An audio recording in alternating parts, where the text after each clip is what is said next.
Pemirsa sekalian, kita lanjutkan bincang aktual kita dengan tokoh muda Bang Berto Pujo Asmanto ya. Beliau sekarang menjadi salah seorang direksi di Taman Impian Jaya Ancol. Persisnya apa tanggung jawab Bang Berto sekarang? Ya, Ancol itu kan core bisnisnya ada rekreasi, resort, retail, dan tirta. Saya diberikan amanah untuk menangani resort, retail, tirta, dan properti. Yang disebut dengan properti, Ancol punya landed house, punya townhouse, punya apartemen, ya. Dan itu luasnya kurang lebih hampir 250-an hektar lah. Ada Ancol Timur, Ancol Barat, ada juga di Pademangan. Gitu ya. Selain itu saya menangani retail. Retail itu mengelola restoran seluruh Ancol, merchandise seluruh Ancol. Lalu ada resort Putih Duyung, ada marina, ada eco park, ada Pulau Bidadari, dan satu pulau lagi Ancol punya yaitu Pulau Dolphin. 2 jam kurang lebih dari marina. Dan satu lagi yang menjadi tanggung jawab saya adalah tirta, rekreasi air yang meliputi SeaWorld, Atlantis, dan Ocean Dream Samudra. Nah, ini tanggung jawab yang besar ya untuk mengembangkan destinasi wisata ini kalau bisa jadi global class ya. Amin. Itu memang masuk dalam visi Ancol. Tapi background pendidikan Bang Berto ini dari Universitas Indonesia ya? Betul. Bukan jurusan pariwisata ya?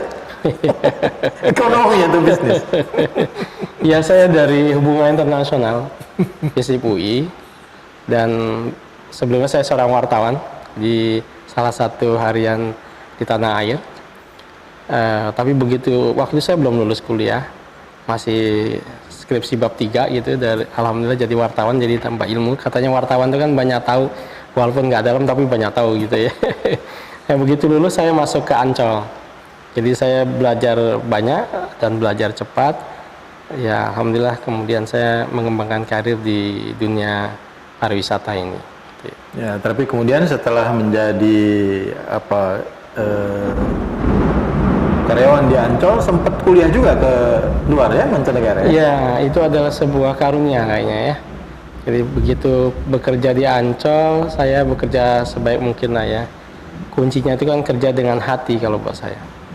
Tulus ikhlas saja, ya. Dengan sungguh-sungguh, benar-benar bekerja, berikan kontribusi, ada diferensiasi yang kita create, yang orang lain belum pernah kerjakan, nggak pernah punya ide sama sekali tentang itu, kita yang munculkan itu. Dan kemudian ada kesempatan, ya alhamdulillah saya bisa melanjutkan sekolah di NTU Singapura. Gitu ya.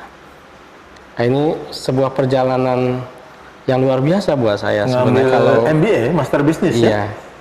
Saya ini kan dulu tukang koran, Pak. Saya tukang koran dari kelas 3 SD sampai tingkat 2 kuliah. Tiap pagi itu saya mengantar, saya punya 100 langganan. Paling banyak itu ya koran, kalau boleh disebutkan sekarang gitu ya, Kompas itu, di daerah Tebet. Jadi orang lain belum bangun, saya sudah bangun. Gitu. Sebelum subuh. Saya keliling itu pakai sepeda itu ya. Tebet Barat, Tebet Utara, Lapangan Ros, Gudang Peluru, Kebon Baru, Tebet Timur, Tebet Emas, Tebet Barat. Tiap pagi itu, sebelum berangkat sekolah, harus sudah saya antar koran-koran itu. Kalau hujan, yang saya lindungi bukan tubuh saya yang terutama, yang penting korannya. Jadi saya beli plastik, saya masukin, saya rapi, kemudian saya bagikan, saya distribusikan gitu. Sampai pernah juga ini pengalaman hidup yang nggak akan saya lupakan. Pada saat bulan puasa, saya ingin sekali bisa ke masjid gitu, subuh. Sebelum subuh saya harus bisa ke masjid. Alhamdulillah satu saat koran Kompas datang pada pukul 2:30 pagi. Wah, alhamdulillah nih, saya nganter kan sekitar 2 jam gitu ya. Saya kejar itu nganter. Di daerah Tebet Mas, masuk situ masih di portal. Belum buka tuh. Belum buka. Saya masuk sepeda mendak gitu. Terus punya langganan yang memang kalau ngelempar koran nggak bisa langsung dari sepeda. Saya harus turun terus naik trap gitu, ada trapnya. Disitulah tiba-tiba ada yang teriak, maling gitu. Wah, saya kaget sekali. Terus ternyata satpam. Terus saya bilang, Pak, saya tukang koran Pak, saya bukan maling, saya tukang koran, saya mau ngantar koran gitu.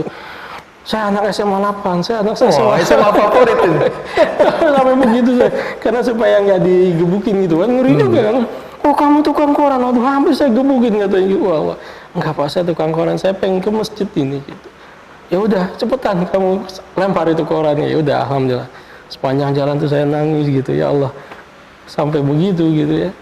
Sampai rumah saya cerita ke ibu saya, ya Allah ibu saya nangis gitu ya. Nangis terus atau ya, saya dipanggilnya Ato gitu ya. Semoga ibu doakan kamu jadi almarhum ya. Kamu maju lah gitu ya. Kamu jadi orang yang Allah pilih untuk menjadi orang yang maju lah, ibu bilang. Berapa gitu. bersaudara di keluarga? Saya 5 bersaudara. Saya anak ketiga. Nah sejak itu saya setiap hujan atau setiap saya naik sepeda saya selalu berdoa itu, dan selalu ingat nasihat ibu saya untuk selalu semangat gitu ya. Jangan khawatir dengan masa depan. Selama kamu kerja dengan baik, insya Allah ada jalannya. Nah ini Terus pengalaman. saya sekolah, saya panjang naik sepeda saya ini berdoa, ya Allah semoga saya bisa sekolah tinggi. Itu benar dikabulkan. Dengan saya tadi pertanyaan Pak Sabto tadi, saya bisa bersekolah di luar negeri gitu ya, di Nanyang Technological University. Kemudian bisa ikut executive education di MIT, Sloan School of Business di Boston gitu. Itu eksekutif dari berbagai negara ya? Iya.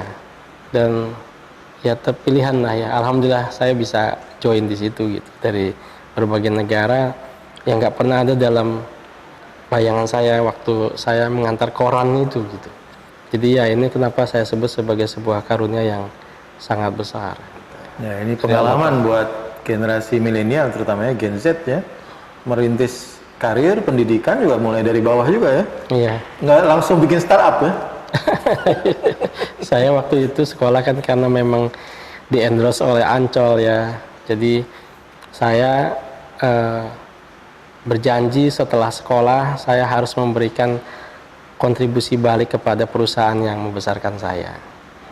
Sampai kemudian pun ketika ternyata saya ditugaskan untuk keluar dari Ancol menjadi direksi di BUMD lain, yaitu di Pamjaya.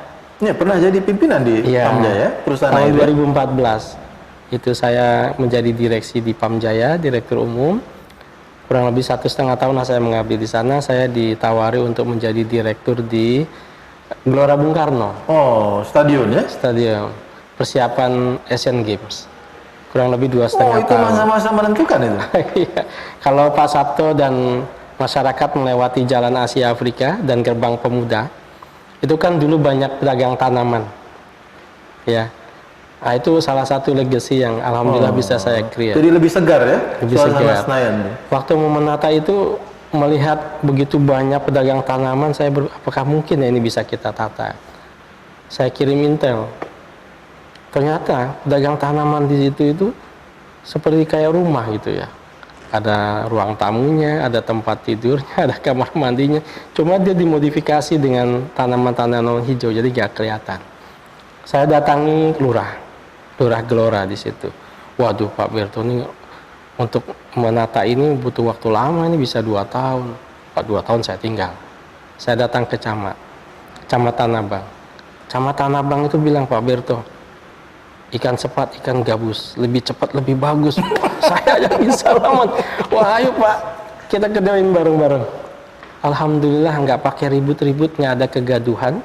Kami sosialisasikan dengan baik, itu bisa ditata.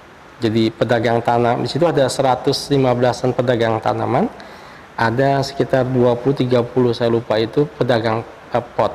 Nah pedagang pot ternyata pengusaha. Nah kalau pedagang tanaman, dia UMKM. Kami akomodir tetap, mereka kami pindahkan, relokasi ke dalam Gelora Bung Karno. Mereka KTP DKI ya? Warga DKI? Iya, warga DKI. Itu di belakang Hotel Sultan, kami pindahkan ke situ. Masalah memang ada, contohnya satu orang dulu punya lebih dari 1 lapak, bahkan ada yang punya 4 lapak. Waduh bagaimana? Kita bikin kebijakan satu orang satu lapak, tapi kemudian kami lebihkan ukurannya. Jadi dulu ukurannya lapak mungkin cuma 2x2, kami berikan 4x4. Kami pindahkan ke sana pedagang tanaman itu, alhamdulillah mereka lebih senang. GBK juga lebih hijau, lebih tertata, masyarakat yang mau beli juga lebih aman karena kalau ada di pinggir jalan kan mengganggu orang lain gitu. Kecelakaan lintas bisa. Nah, pedagang pengusaha potnya sadar diri, mereka pergi gitu. Ya sampai sekarang alhamdulillah. Dan yang berkesan lagi buat saya ketika di GBK itu adalah bagaimana menghilangkan premanisme di sana. Kalau boleh cerita, kalau saya tahu. Jadi menata, memberdayakan dan sekaligus mengamankan ya. Kan waktu itu kalau orang ke Gelora Bung Karno bayar masuk itu bayar 5.000. Nanti bayar lagi di belakang keluar.